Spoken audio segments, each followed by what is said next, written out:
ड्रैग-नॉल्डिंग theorem आपका हुआ था लीनियर ट्रांसफॉर्मेशन में। सिंगुलर नॉन सिंगुलर भी हुआ था कि नहीं? वही करवाने वाले थे शायद ना आप लोग। ठीक, बहुत अच्छे आप लोग। क्या बोले हैं? देखिए तो इसमें हेडिंग करिए singular and non singular linear transformations. Singular and non singular linear transformation. Singular and non singular linear transformation. Singular and non singular linear transformation मतलब किस लीनियर ट्रांसफॉर्मेशन को हम सिंगुलर कहते हैं और किसको नॉन सिंगुलर कहते हैं। ठीक है ना। तो मान लीजिए कोई लीनियर ट्रांसफॉर्मेशन यू से वी में डिफाइंड है। ठीक है, यू से वी में कोई लीनियर ट्रांसफॉर्मेशन बी है लीनियर ट्रांसफॉर्मेशन। ये कोई लीनियर ट्रांसफॉर्मेशन है, लीनियर ट्रांसफॉर्मेशन। और ऐसा है if there exist a non zero vector. कोई नॉन जीरो वेक्टर ऐसा एग्जिस्ट करे और नॉन जीरो वेक्टर कहाँ का हो, मान लो जो एक्स से दिखाते हैं वो यू का हो, such that tx is equal to 0। tx is equal to 0 मतलब यू में कोई ना कोई ऐसा नॉन जीरो वेक्टर ऐसा एग्जिस्ट करे जिसका इमेज v का 0 हो, है ना। Then t is called singular. t is called singular linear transformation. तो इसको सिंगुलर बोलते हैं, सिंगुलर लीनियर ट्रांसफॉर्मेशन। ठीक है, आगे कार्यक्रम बढ़ाओ। Singular linear transformation and if अगर मान लीजिए ऐसा हुआ कि tx इज इक्वल टू 0 तो हो रहा है ना, implies x is equal to 0। मतलब कि हमको जो है किसी u के किसी भी एलिमेंट का इमेज 0 तो मिल रहा है लेकिन वो u का एलिमेंट 0 हो। अगर बात समझ में आ रही है, मतलब कि 0 का ही इमेज 0 के रूप में दिखाई दे और किसी भी एलिमेंट के इमेज 0 के रूप में ना दिखाई दे। तो लीनियर ट्रांसफॉर्मेशन u से v में ऐसा डिफाइंड हो कि u के केवल 0 का ही इमेज 0 दिखाई दे और किसी भी एलिमेंट का इमेज 0 ना दिखाई दे, तब उसे बोलते हैं नॉन सिंगुलर। अगर मान लीजिए कोई ऐसा भी एलिमेंट u में मिल गया जो नॉन जीरो है फिर भी उसका इमेज 0 है तो उसको बोलते हैं सिंगुलर, है ना। तो अगर tx इक्वल टू 0 tx 0 हो, लेकिन कब 0 हो, जब x 0 हो तब 0 हो, अदरवाइज tx 0 के बराबर ना हो, तब ऐसे को बोलते हैं। Then t is called non singular linear transformation. ठीक है, t is called non singular linear transformation. Linear transformation, ठीक है भैया। ट्रांसफॉर्मेशन नोट कर लीजिए।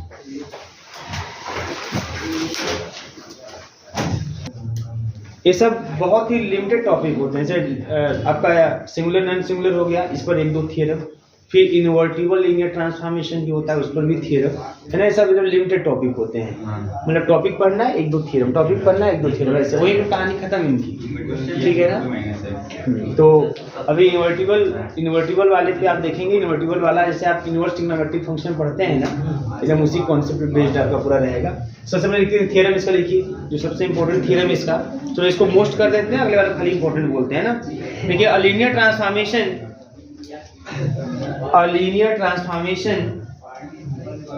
T maps U to V, a linear transformation T maps U to V is an isomorphism, if and only if, is an isomorphism if and only if T is non-singular, if and only if T is non-singular। ठीक है, हो non singular. ठीक है, अब ध्यान दीजिएगा। अब ये theorem if and only if का केस है। इफ एंड ओनली का केस बेटा ऐसा मतलब दोनों साइड से होगा आपका, है ना।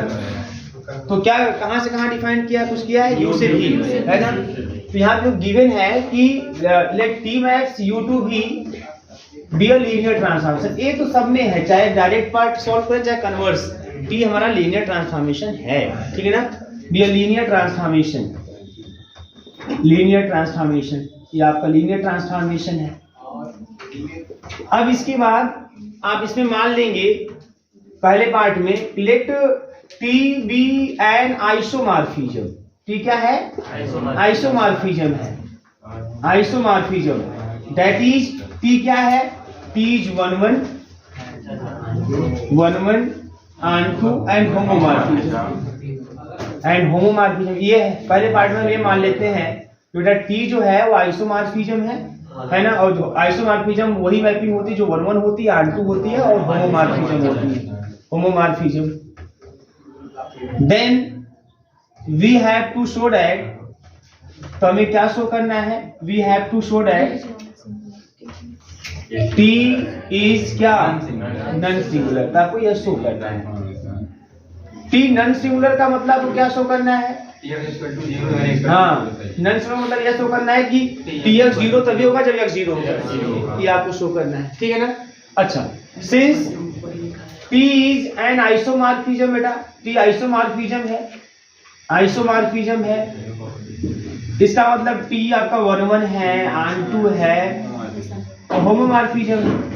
आपको मैं बता दूं, आप ये पढ़े हैं, आप 3rd सेमेस्टर में पढ़े हैं कि अगर कोई मैपिंग है ना आइसोमॉर्फिज्म होती है तो ऐसे केस में then T0 is equal to 0 होता है, 0 से 0, आइडेंटिटी से आइडेंटिटी, है ना, आइडेंटिटी का इमेज आइडेंटिटी में होती है ना। इसे आप लिखें F is equal to E dash, ये आप पढ़े हैं होमोमॉर्फिज्म वाले, F is equal to E dash, है ना, आइडेंटिटी का इमेज आइडेंटिटी ही होता है, मतलब 0 का इमेज 0 ही होगा, है ना।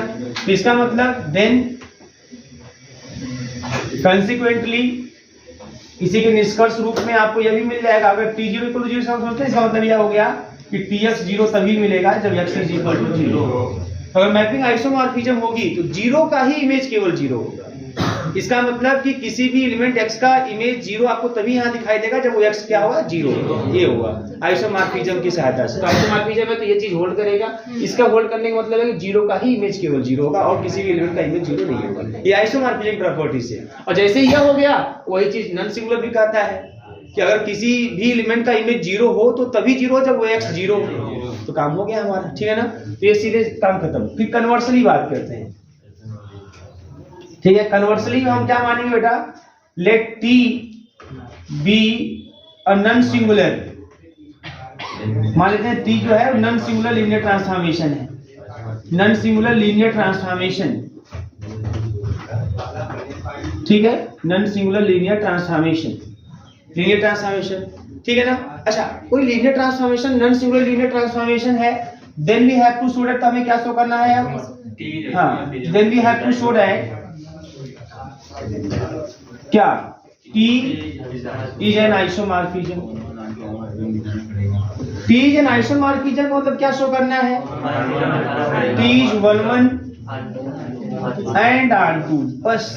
क्यों मालूम है, होमोमॉर्फिज्म तो लीनियर ट्रांसफॉर्मेशन भी होल्ड हो जाता है, बस समझ आई, लीनियर ट्रांसफॉर्मेशन को होमोमॉर्फिज्म में लिखवाया भी उस जगह हेडिंग में ऐसी करके, है ना। तो लीनियर ट्रांसफॉर्मेशन, होमोमॉर्फिज्म ये सब एक ही तरीके से चलते हैं। तो जो कोई लीनियर ट्रांसफॉर्मेशन है इसका मतलब होमोमॉर्फिक प्रॉपर्टी होल्ड करता है आसानी से। अभी आप जब न्यूमेरिकल देखेंगे तब उसमें देखेंगे आपको पूरा एकदम जो करते हैं आपको दिखाई देगा होमोमॉर्फिज्म भी होल्ड होता है। तो आपको यहाँ पे केवल इतना ही शो करके दिखा देना है कि T क्या है, 1 1 onto, ठीक है।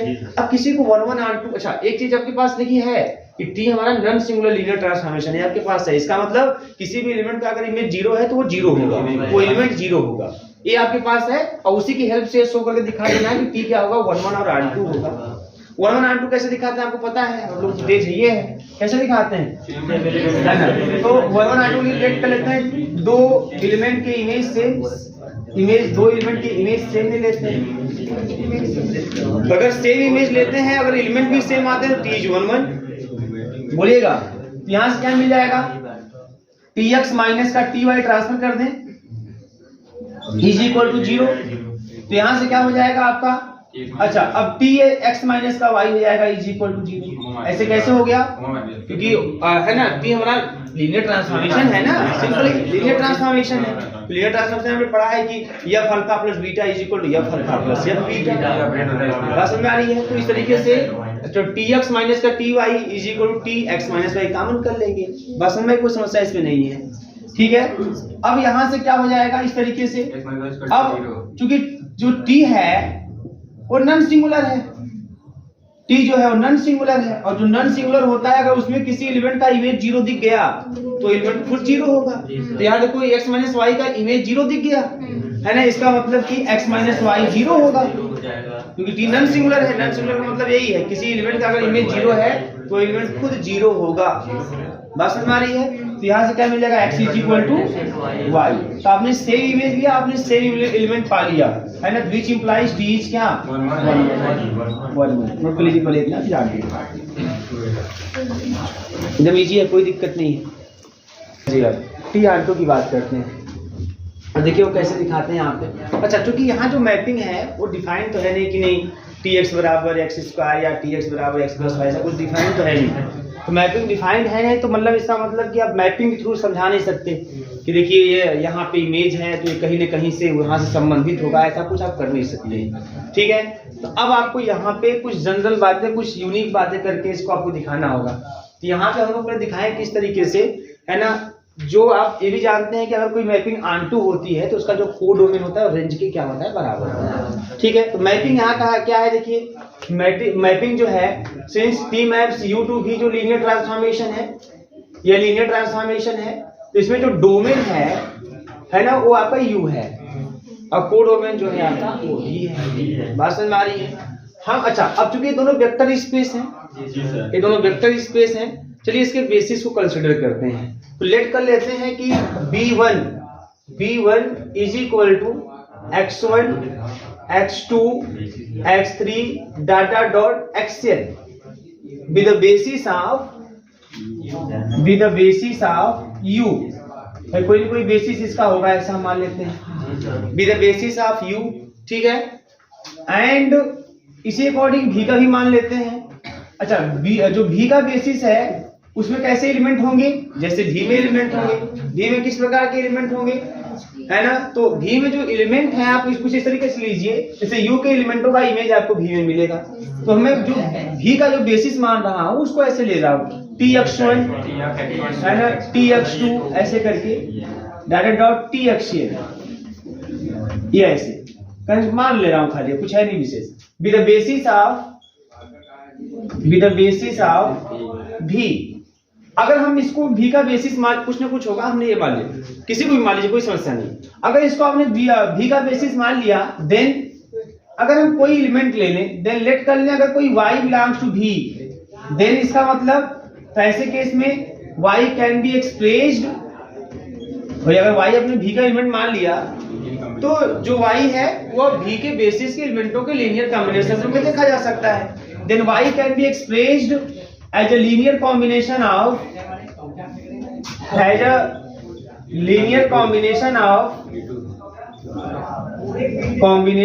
elements of B2,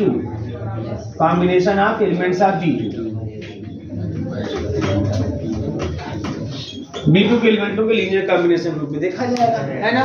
चलिए, तो B2 जो है y आपने लिया, तो y इज इक्वल टू लिखेंगे क्या, y इज इक्वल टू, है ना, चलो स्केलर लेंगे ना आप, a1 tx1 plus a2 tx2 और प्लस a3 tx3 और plus data dot plus an txn, ऐसे ले लिया इस तरीके से। क्योंकि t लीनियर ट्रांसफॉर्मेशन है तो आप इसको ले सकते हैं t a1 x1 plus t a2 x2, है ना। लीनियर ट्रांसफॉर्मेशन दो प्रॉपर्टी है, दूसरा यूज कर दिया, और t a3 x3 ऐसे कंटिन्यू हो जाएगा, प्लस डॉट प्लस का t an xn हो जाएगा। फिर एक कौन सी प्रॉपर्टी थी, t a alpha is equal to a t alpha वाला, और एक है t alpha plus beta is equal to t alpha plus t beta. इसी को मिला के हम लोग बोलते हैं t a alpha plus b beta is equal to a t alpha plus b t beta.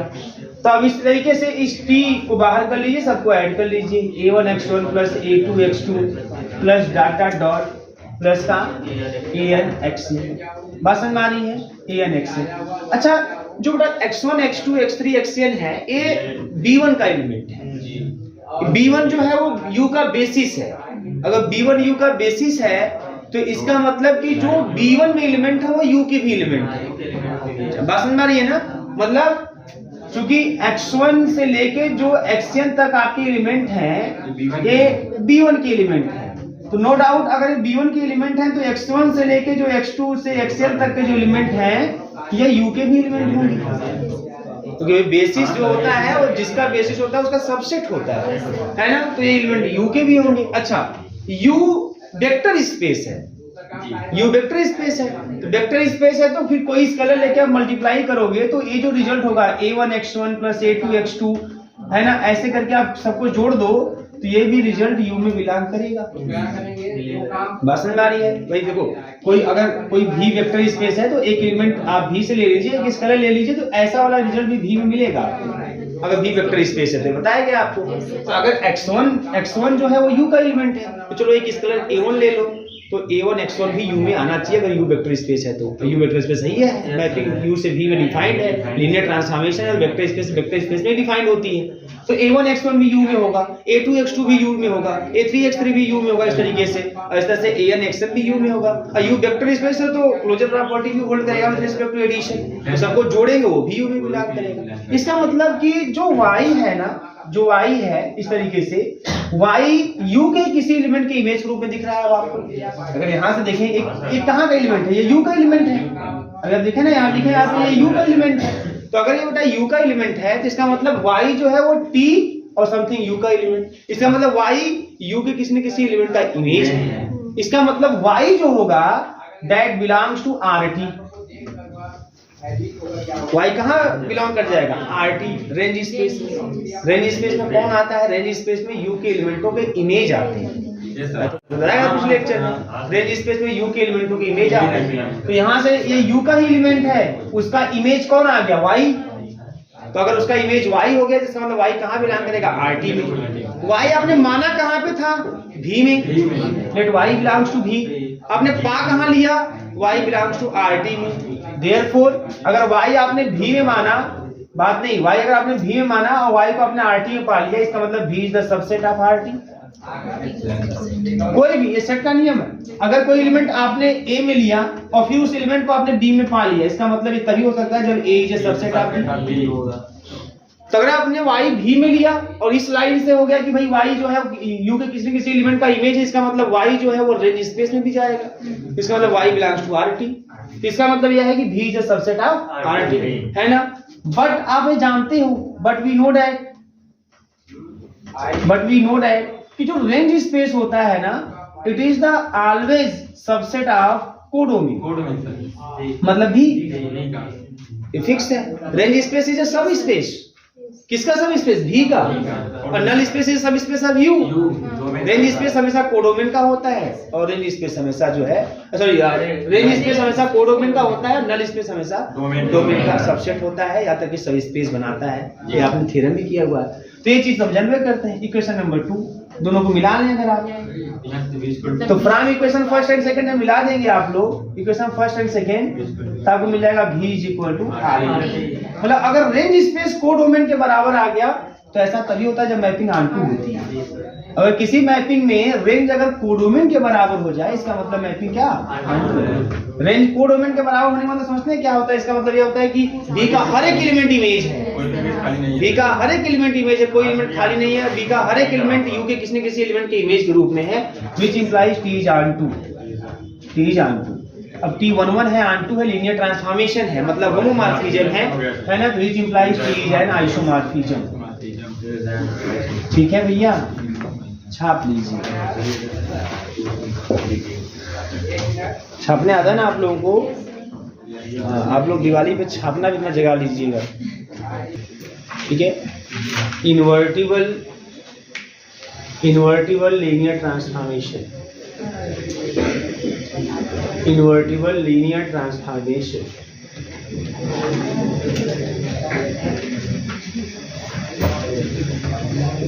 अब ये इन्वर्टिबल लीनियर ट्रांसफॉर्मेशन क्या है उसकी बात करते हैं। देखिए सबसे पहली बात, जैसे कोई मैपिंग मान लीजिए T maps V to U है, या U से V कुछ भी है, इस तरीके से ये कोई लीनियर ट्रांसफॉर्मेशन है, भी ये लीनियर ट्रांसफॉर्मेशन, ठीक है। तब अच्छा इन्वर्टिबल वाला कैसे होगा? तो इन्वर्टिबल लीनियर ट्रांसफॉर्मेशन कुछ इस तरह से होगा, T इनवर्स करके हो जाएगा, लेकिन ये कहां से कहां मैप होगा? V से U, है ना। Is called invertible linear transformation, ये इन्वर्टिबल लीनियर ट्रांसफॉर्मेशन कहलाएगा, is called invertible linear transformation, linear transformation. लेकिन याद रखिएगा ट्रांसफॉर्मेशन इफ तब कहलाएगा invertible linear transformation if T is 1 and R2, T is 1 and R2। पसंद आ रही है? मतलब कोई भी मैपिंग, जैसे ये नहीं कि F maps A to B है ना, ये नहीं कि F maps A to B है और इस तरीके से जो है आप तुरंत F इनवर्स और B to A कर देंगे ना, ये तुरंत नहीं कर देंगे। पहले आप ये देखेंगे कि F 1 1 R2 है कि नहीं है। जब F 1 1 R2 होगा तभी उसका इनवर्स एग्जिस्ट करता है, तभी उसका इनवर्स एग्जिस्ट करता है। जैसे sin x cos x इस सब की बात अगर हम करें जो आप पढ़ते हैं इंटर में, sin x का cos x का, बात समझ में आ रही है ना। तो ये इसका जो sin इनवर्स x इसका इनवर्स फंक्शन है, cos x का cos inverse x inverse function है। एक्चुअल में आपका अगर मैं डायरेक्ट बात करूं यहाँ पे डोमेन कोडोमेन रियल नंबर का लेके, तो ये आपका एग्जिस्ट नहीं करेगा। बात समझ में आई? मैपिंग 1 1 R2 नहीं होती है, तो उसको हम रेस्ट्रिक्ट करते हैं। एक फिक्स इंटरवल में ही आपको ये 1 1 R2 दिखाई देगा, एक फिक्स इंटरवल में ही आपको ये 1 1 R2 दिखाई देता है। तो आप अगर आप उठाए किताब कभी देखिएगा इंटर की, है ना, कि जब भी आपको लिखा गया कि sine inverse x cos inverse x exist करने की बात, तो वहां पर दिया होता है कि x की वैल्यू कहां से कहां तक होनी चाहिए, उसी एक फिक्स रेंज में ही वो आपको दिखाई देता है, क्योंकि उस फिक्स रेंज में ही जो ट्रिग्नोमेट्रिक फंक्शन होते हैं वो क्या होते हैं, वो 1 1 R2 आपके रूप में डिफाइन होते हैं। तो जब तक कोई फंक्शन 1 1 R2 नहीं होगा तब तक उसका इन्वर्टिबल फंक्शन एग्जिस्ट नहीं करेगा, ये याद रखिएगा आप लोग, है ना। और एक बार हम तो कहेंगे कि इंटर किताब उठा के उसको फिर से देखिएगा, जो इनवर्स ट्रिग्नोमेट्रिक फंक्शन वाला है।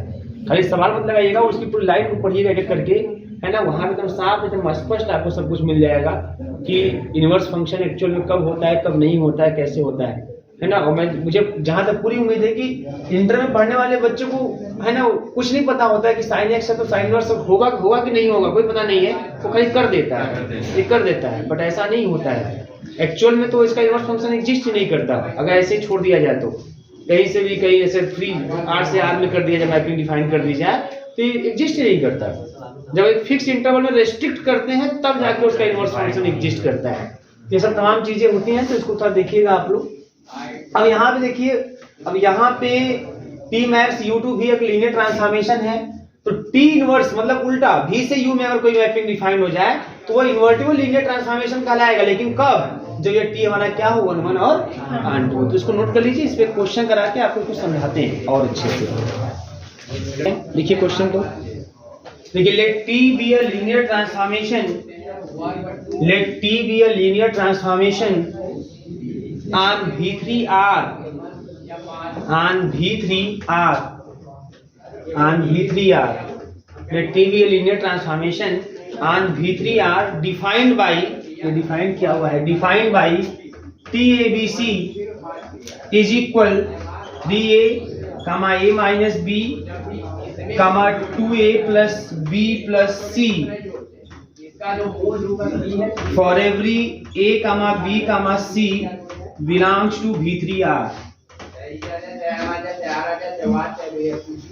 ये एक लीनियर ट्रांसफॉर्मेशन है, इस तरह से डिफाइंड है। TABC equal to 3A, A minus B, 2A plus B plus C for every A, B, C belongs to V3R। हो गया। Then T is invertible linear transformation, then T is invertible linear transformation, then T is invertible linear transformation, and also find the rule of P inverse, and also find the rule of P inverse। ठीक है, also find the rule of T inverse। चलो देखिए ध्यान से, अब क्या दिया हुआ बताओ, T लीनियर ट्रांसफॉर्मेशन है, T is a linear transformation defined by, कैसे डिफाइंड है कि TABC इज इक्वल टू कितना है 3A, A minus B, 2A plus B plus C, ये इस तरीके से है, ठीक है ना। और ये जो ABC है यह बिलोंग्स टू V3R, V3 समझ रहे हैं ना, मतलब वेक्टर स्पेस V3 R आपका फील्ड है, V3 मतलब जो वेक्टर स्पेस है वो 3 टपल का सेट है, 3 टपल। V2 मतलब है ना ऑर्डर पेयर का सेट है, ऑर्डर पेयर का सेट है, 2 टपल्स का सेट है। बात समझ में आ रही है? तो ये जो डोमेन है वो क्या है आपका V3 R है। बात समझ में आ रही है? अब देखिए ध्यान से, अब ये जो है इसमें एक टी लीनियर ट्रांसफॉर्मेशन है। इसमें बोल रहा है कि इस तरीके का जो आपका लीनियर ट्रांसफॉर्मेशन है इसका इनवर्स या इन्वर्टिबल लीनियर ट्रांसफॉर्मेशन एग्जिस्ट करेगा। अब ये करेगा कि नहीं करेगा, इसके लिए क्या करेंगे हम लोग, देखेंगे कि T11 ऑन2 है कि नहीं है। अगर T11 ऑन2 होगा देन T इनवर्स एग्जिस्ट। अब जब T इनवर्स एग्जिस्ट देन हमको T इनवर्स का रूल भी फाइंड करना होगा, कैसे काम करेगा वो। अगर T इस तरीके से काम कर रहा है ना, तो T इनवर्स कैसे काम करेगा हमको उसको भी निकालना है, वो भी देखना है। ध्यान दीजिएगा यहाँ पे कैसे समझिएगा इस चीज को।